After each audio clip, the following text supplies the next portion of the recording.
Now let us start the 2016 way too early top 10. This is mine. Everybody's going to have their opinion. But here we go. Number 1, starting the 2016 season, is the Clemson Tigers. Now they lose obviously big defensive stars in Shaq Lawson, Dodd, Mackenzie Alexander. But when you have Deshaun Watson and Wayne Gallman, including a top recruiting class, Clemson is going to be just fine. They really are. I believe in them. They have a pretty solid schedule for 2016. And even though I know people are going to say, well, Alabama just won and Clemson got out coached, and why aren't they number 1? Well, just what Clemson brings to the table for next year, that is basically a guarantee of what they bring. And playing in the ACC is much easier than the SEC. So for all the SEC lovers out there, there you go. That's why Alabama isn't ranked number 1, even though they won the national championship. You want to say your conference is tougher? That is why you are number 2. Alabama Crimson Tide, number 2. Now, they lose a ton of talent and brains on the defense. Reggie Ragland, obviously defensive coordinator, and Kirby Smart now becoming the Georgia head coach. Derrick Henry is gone, though they have apparently some 6'3", 200-pound running back in the wings. So maybe that's not a big deal. Coker's now gone, which at the beginning of the season, nobody truly cared if he was gone. But now, huge loss. Alabama's going to have to, once again, get a brand new quarterback, whether it's Blake Barnett or some other freshman.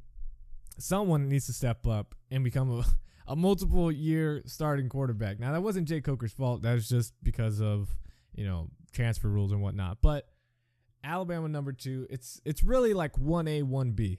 It's really what it comes down to. So if people are going to get all upset and butthurt about it, it's really 1A, 1B. That's all it is. And Alabama just happens to be 1B. Number 3 is going to be the Oklahoma Sooners. Now, this pains me to say because I don't hate Oklahoma. I respect Oklahoma, but I don't like them. And while they lose some talented linebackers and DBs, and of course Sterling Shepard, they will have Baker Mayfield for another year.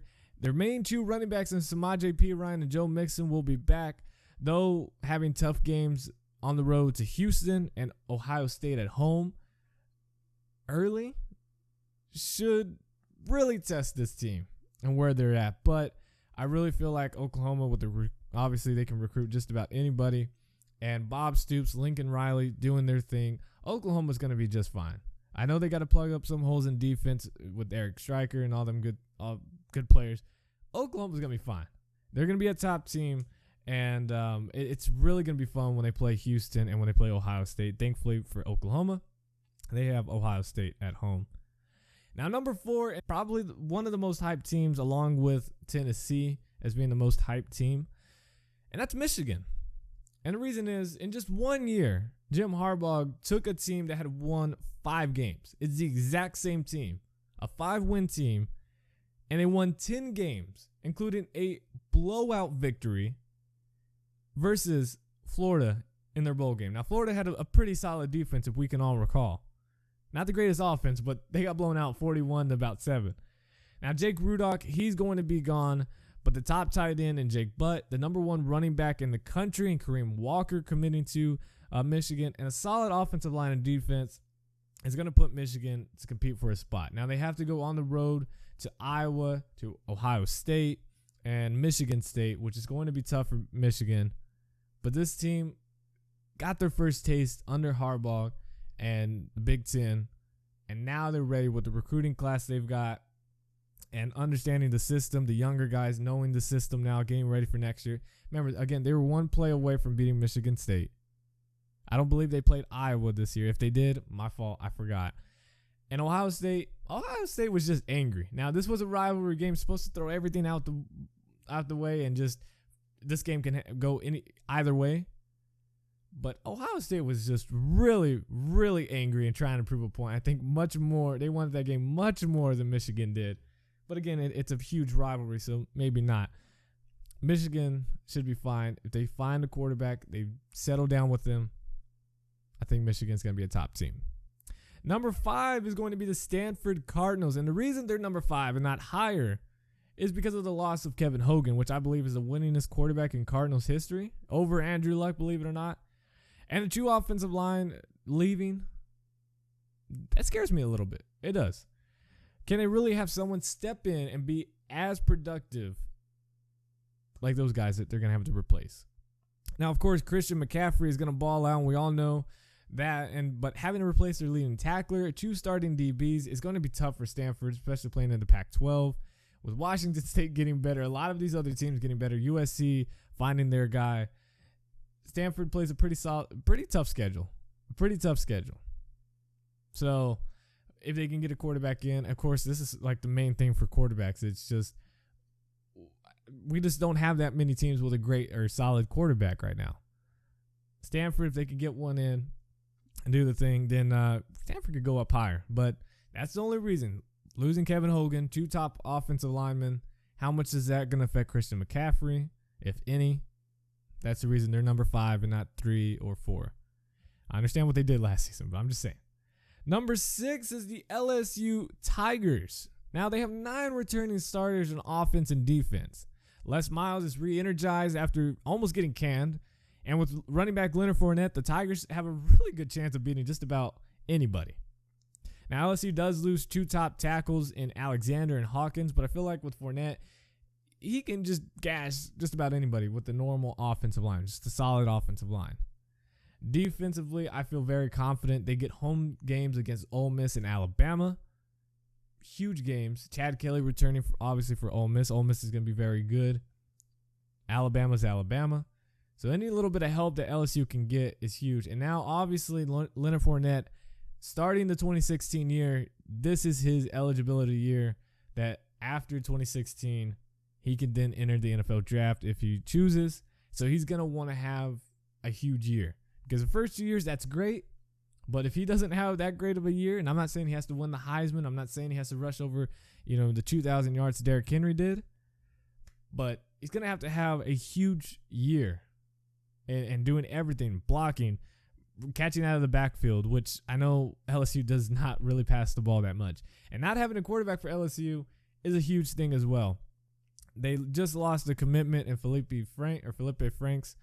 So whether he ends up recommitting to LSU or not is going to be a question mark, but they really have to get the offense down. Now, Les Miles did say that he was going to change his offense and change the offensive staff.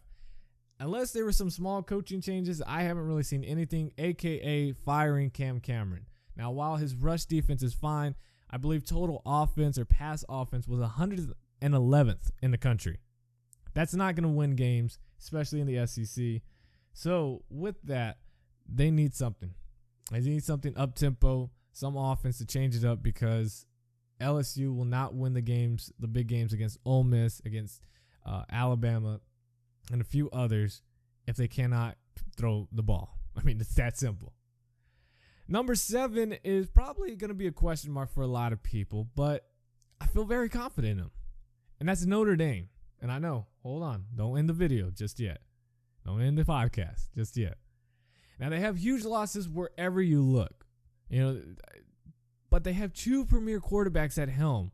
And they only played 3 true road games the entire year. That's at Texas, which Texas might still suck, so who knows. NC State, they're replacing a whole lot of people, and they lost their offensive coordinator. Well, they fired him, but I thought he was pretty solid.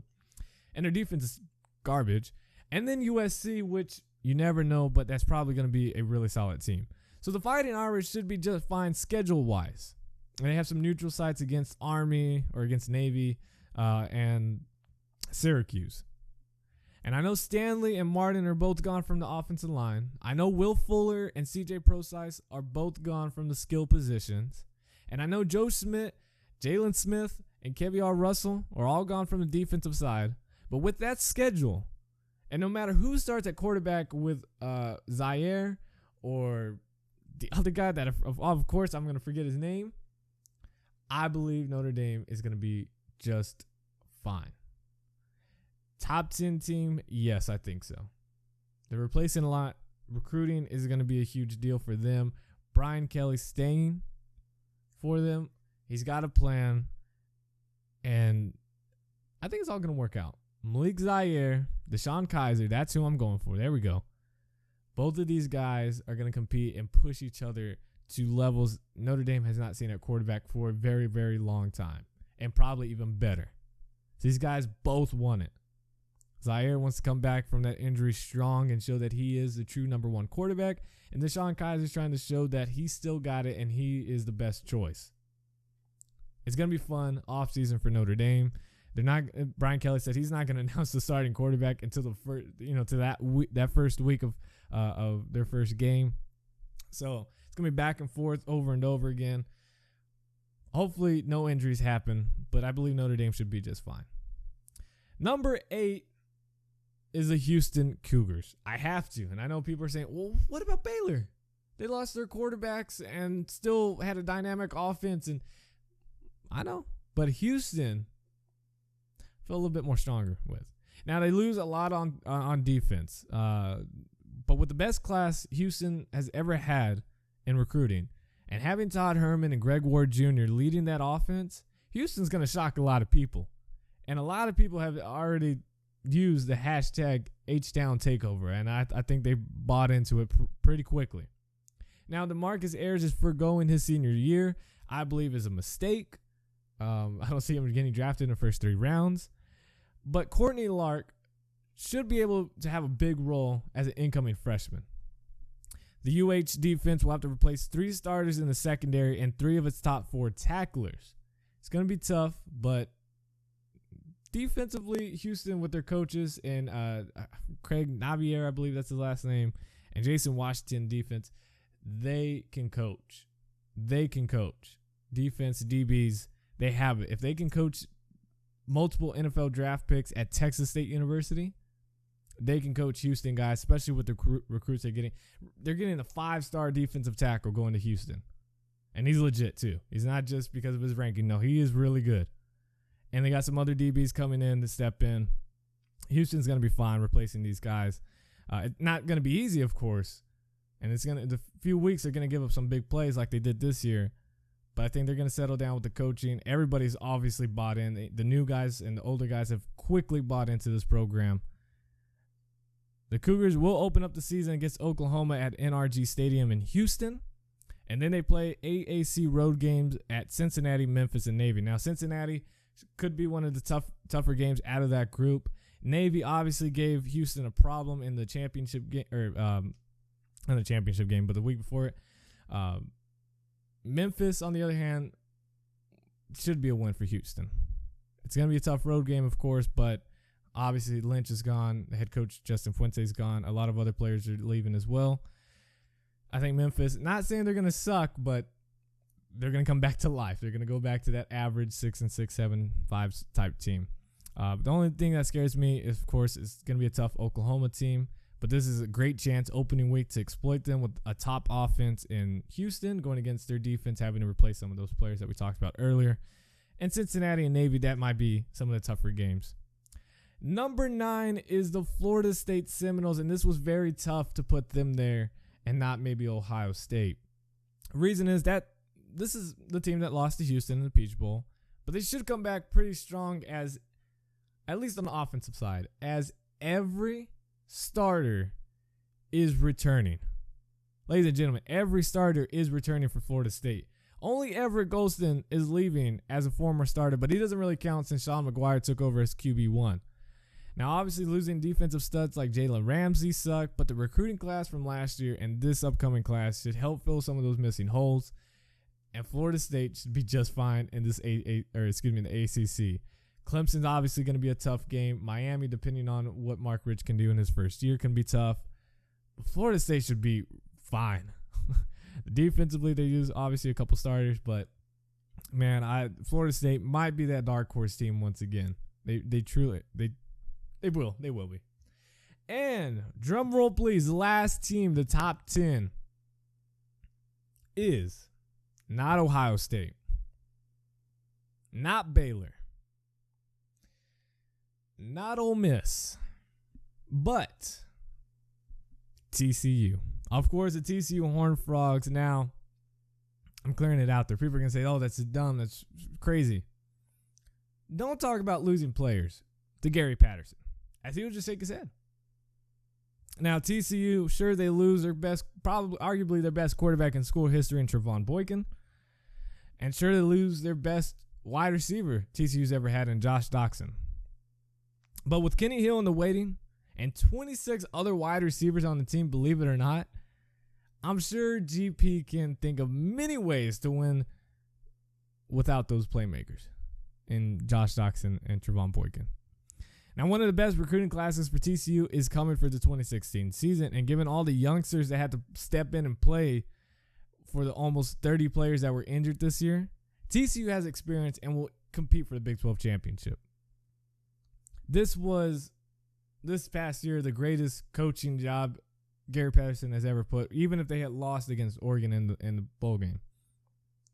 It just was. To coach with every week a star player getting hurt week after week, week after week, week after week, and still winning or keeping it close,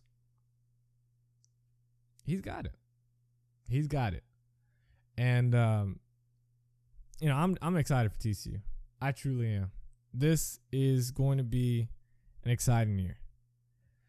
Defensively, again, this isn't a problem now. We've got all those players returning from the guys that had the medical red shirt because of the injuries, and now in playing from last year that weren't really supposed to. We had cornerbacks playing as linebackers. With the real recruiting class coming in, we have about 8 players that already are early enrollees, both freshmen and JUCO players already on campus right now. That's huge. Huge. TCU is going to shock a lot of people. They're going to be rated low to a lot of people. Of course, I want to hear what you guys have to say.